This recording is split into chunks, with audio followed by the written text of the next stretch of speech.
Alright, this is Big Joe from RC Car Show. This is our first show. I'd like to welcome everybody. We're just going to go over my vintage Trans Am car today. It's a Associated TC4 with a HPI Camaro body on it. And I race at Twin City On-Road Club and here in Minnesota. I'll have a link in the description for you. Pretty cool car. Tires on it right now are not the racing tires. These are what I call my kicker tires. Just junk tires I use for testing purposes, running around the house, living room, you know. Tires they use for racing are spec. These are HPI tires and rims. It's very specific to the class. I don't like to keep them on the car because I use traction compound and I don't want to get them all full of debris and stuff like that. And keeping them in here kind of keeps them fresh. They don't get hardened from atmospheric issues or anything like that. That's why I got the kicker tires on. This is my first foray into RC car racing from about 15 years ago was the last time I raced, truthfully. So a lot of things have changed. Brushless motors have come out, LiPo batteries. I'm still not used to them.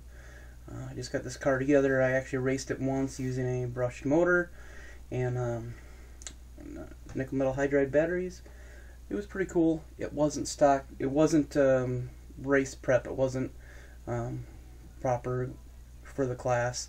Mainly I was out there testing tune. Is a second-hand car, so wanted to make sure I had the car running good, and everything seemed to work good. So I got the brushless motor and the speed control and a radio for it. We'll be taking her out here in a couple weeks and see how she really stacks up. I just wanted to show you guys the car a little bit. We are running specific house rules, which is a 1S battery. Gens Ace, or well, you can run any battery as long as it's a 1S, and a 17.5 turn stack motor. I'm gonna grab the batteries out here. Got them in my. I always store them in the safe bag here, but some pretty cool batteries I got. Hobbyparts.com. It's actually a battery, a 2S battery. They're saddle packs. You know, if you run them in 2S, you just, you know, put them in the normal configuration and, you know, configure them for 2S here real quick for you so you guys can see. 2S saddle pack, pretty sweet, right? Well, the nice thing about these batteries is because we're running in 1S class, less than 30 bucks this battery cost me. Now I have two 1S batteries. All I gotta do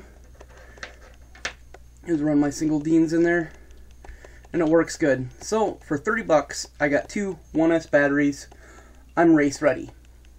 No problem. That was a pretty good deal. I had to show those off. Gens Ace is a pretty good battery manufacturer. A lot of people are recommending them. So I was pretty happy with that deal. For my motor, I'm running, you can't hardly see it, a Hobbywing Easy Run 17.5 turn motor.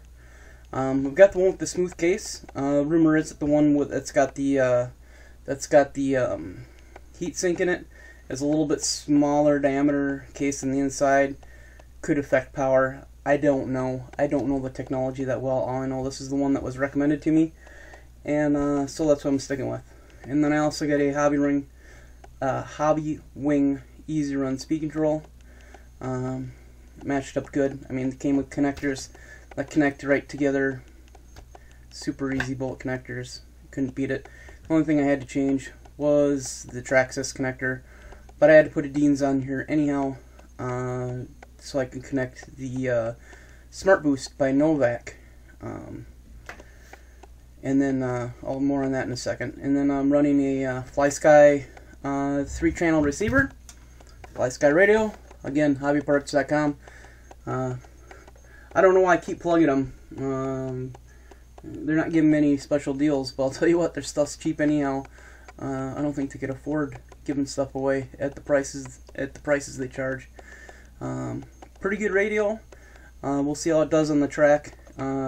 It's a really inexpensive radio. We're talking like less than $60.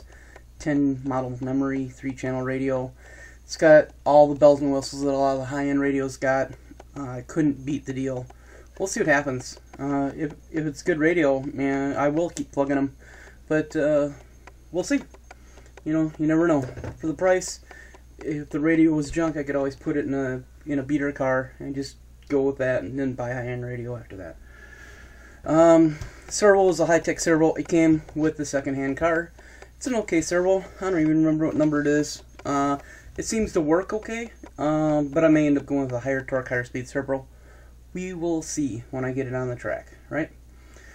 So the last little bit, anybody runs a 1S battery with a 110 skill car will know that when you do, your motor is going to suck up a lot of the power. I mean, you're only getting 3.7 volts out of the battery, so your receiver and your servo is going to get starved for power and cause some issues. So in order to solve that, you need to have a step up, or a booster. Some people call it a smart boost. This is a Novak Smart Boost. I got it from A-Main Hobbies. It's a neat little thing. It doesn't weigh hardly anything at all, no big deal. The only issue I had was getting it connected. You gotta know how to solder. That's all there is to it. Most guys already do. You gotta get these two little wires connected to the battery somehow. What I've done is I've just I keep pulling stuff out of the viewfinder here, sorry. What I've done is I just soldered them right in with my Dean's connector. Let's put a Dean's connector on it anyhow, no big deal. The directions actually say to solder them to the soldering post on your electronic speed control. If I had like a Tekin FSR or something, I'd do that, but I don't. And so my wires are soldered direct to the board, so I can't really do it that way. So this is the only way I figured out how to do it. Shouldn't have a problem. I might need another zip tie or two on there, no big deal. And then the only other plug is it just plugs into your receiver in any hole. I chose the battery, but you could put it in the 3rd channel, no big deal. There's a couple little tips I'd say for this little bugger. First of all, I don't know the exact reason why, but for some reason the car was acting like the LiPo cutoff in the speed control and the LiPo cutoff in the step up were kind of stacking. And what I mean by that is it's like it was adding them together. So instead of only having, this has got a 3.3 cutoff in it, so they were stacking up. I was getting like 6.8 cutoff voltage. When I was running the 1S battery, it wouldn't run at all. When I put a 2S in, it would only run for a very short period of time, and then the LiPo cutoff kicked in. So what I ended up doing was just shutting the LiPo cutoff in my speed control. Just turned it off, and it worked good, perfectly good after that.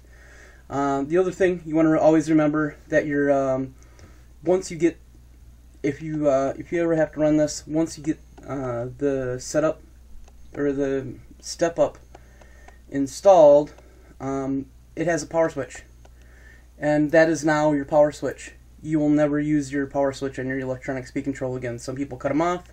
I chose not to because I may end up upgrading the speed control, and I might want to put that in another car. So I just turned it off, and I get it tucked away down here. I still got to mount the switches. I just haven't figured out where I want to do it yet. So, but that's my VTA car so far. Like I said, it'll be a couple weeks and we'll get it on the track, maybe get some video of it for you.